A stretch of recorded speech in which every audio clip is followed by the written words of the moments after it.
In the last video on podcast hosting, we looked at pricing, bandwidth, and storage. And in this video, I want to talk about a few things that people don't necessarily consider when choosing their podcast hosting service. Hi, it's Mike from Casefile and Casefile Presents. On this channel, I'm releasing videos on podcasting and audio production. So if you enjoy the content, hit subscribe and notification buttons. When you look at offers from hosting companies, they offer players, simple websites, videos, and other bells and whistles. And that's cool. However, in my opinion, there are other things that you should look out for that not many people talk about. First is exclusivity with ad sales. Now, you won't find that on their homepage, but most podcast hosting companies double in ad sales because it's a lucrative business, and of course they have access to all these shows they're hosting and they know all the numbers. So when your show starts getting traction, you will be approached from your podcast hosting company and then offer sponsorship if you wanna have ads on your show. Now, on the other hand, you may also be scouted and approached by an external podcast network that want to represent you, and they may offer you marketing and ad sales and some other services. Now, both of these companies, entities, want to have exclusivity with ad sales.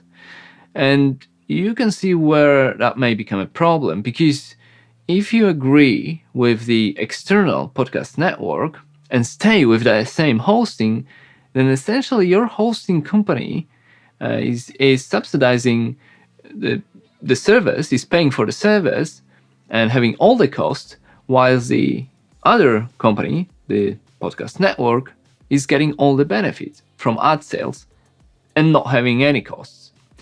So, you won't have that. They won't have that. Essentially, what's going to happen is you'll have to choose. You either stay with your hosting company and let them do the ad sales for you. They will want to have first dibs, of course. Or you'll have to move your podcast if the other deal is better, or maybe the other company is better at ad sales. Okay, let's move on. RSS. RSS feed lets the podcast players know that your latest episode is out there. The RSS feed contains all the information on your podcast and on your episodes. Without it, you can't really publish your show. Now, it's crucial that you are the sole owner of your RSS feed. And why is it so important? Well, let's go back to that scenario with a podcast network that offered a better deal. Well, maybe you want to go with them and you want to move your show. If you're owner of the RSS, the sole owner, and then you can move your podcast to a different hosting, to a different company without any problems. And that leads us to the next point. RSS migration. With Casefile, we moved 4 times. And with Casefile Presents shows, there was also some migration involved. And this kind of moving around is not without headaches and problems. So before choosing your podcast hosting company, maybe do some research and Google if other people had problems with moving their shows from that hosting to someplace else. Because I guarantee if there were some problems, you will find threads online. We had many headaches when it came to RSS migration in the past because we didn't know what we were doing. So, be careful about that. Let's move to something more cheerful, distribution. So distribution, you should be able to find it on your podcast host main page, like here on Audioboom.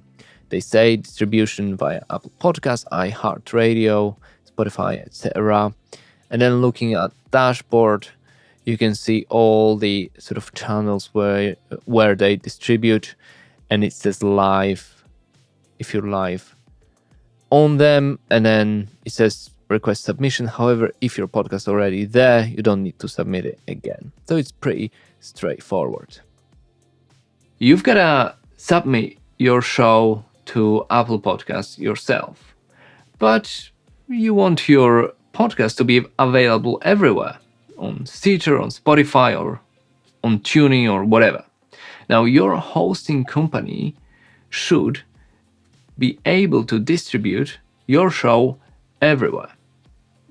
More than often you'll find it on a homepage, like here on Audioboom, you can see where they will post your podcast. Within the dashboard, you can also see if your show is live there or not. The other thing is customer service. So if you get an email from a listener or a message that, well, your latest episode is not up on whatever podcasting app they're using, it'd be good to contact your hosting company so they can sort it out. Because you want your podcast to be available everywhere, and your hosting platform should be able to help you with that. And the last thing on our agenda is analytics. Now, your podcast host should be implementing interactive advertising borrow standards, or called AIB 2.0. And that means your podcast downloads and streams are bound by rules and standardization. Now, this wasn't always the case, and in the past, each podcast hosting platform were using their own sort of counting systems, sometimes old systems. And we had a situation with Casefile a few years ago where a podcast host that we were using changed their counting system. And suddenly, within one day, our downloads were slashed by 60%. And we didn't know about that change of rules until it happened. So we can imagine our shock by looking at these numbers from the one day to the other and seeing the downward slope. And of course, we've been telling our friends and our mates, how many downloads we were getting. We're so excited, and then suddenly it's like, a small percentage of that. And not to mention that the company were using the inflated numbers to sell ads on their shows. So yeah, things weren't that honest back then. Fortunately, now it's much better with the rules and standardizations and guidelines and whatnot. But I still take any numbers and any streams and downloads with a little bit of a pinch of salt. As far as analytics go, podcast hosts companies will offer you analytics. How detailed they are, well, it depends on the company, on the platform. Let's look at our dashboard for Casefile. So you can see total listens for podcasts. You can sort of change the timeline there. We had sort of flat there because we were off on a break. Then you see top countries, top cities, devices, platforms, age, and gender. So really basic, but everything what you need is there. Like I said, some other companies offer more, some less. It's up to you if you're interested in looking at these details. Now, it doesn't matter that much to you, that kind of data. It matters more to digital agencies, marketers, and advertisers. They want to look at these numbers. And let's jump to Anchor. So why am I talking about Anchor? Because, like I said in the previous video, they are all-round solution from Spotify. A lot of people are using them, but Anchor is still dividing podcasters, and I don't know that much about it, hence why I want to learn. And why am I looking at their site? Now, we've talked about the price, the bandwidth, which is free and unlimited. We've talked about storage, and that it's not really unlimited when you're uploading to Anchor because you've got limit of 250 megabytes, as the podcast host Matthew has written. The 250 megabyte cap. But in this video, I want to focus on something else. We're talking about RSS ownership, RSS migration, and ads, and analytics, distribution, etc. So, of course, Anchor offers automatic distribution to all major listening apps. Analytics from Spotify. There we go. So you can have all the unique insights. You have monetization, ads read by you. You can create your episodes there and integrate music, collaborate, and even generate cover art. So it's really 360 all-in-one free solution. When I'm a bit worried is Anchor says you control your podcast here. So you own your content always during the switch. Your podcast won't experience any downtime. So how it works is if you're on one host and then you're moving to another one, the current one will have to redirect all the listeners, all the subs to this new address. And it's called 301 redirect. And that means in theory there shouldn't be any downtime, but practice is a little bit different. There's always problems with moving your podcast. What I found though is when we jump to Matthew's review, and that's a little bit worried, is that Anchor, yes, they distribute your show everywhere, Apple Podcasts included, but they do it under Anchor's own account rather than your own. And we've talked about, you have to sign up and submit to Apple Podcasts yourself, and you can do the same for Stitcher, Spotify, etc. Now, Anchor does it for you. Then, if you then want to move away from Anchor, how would that work if you don't own these submissions, these accounts? The other thing is the monetization, and he says that they offer about $15 CPM, which is cost per mil, cost per 1,000 downloads, and that's a little bit low. So there you go.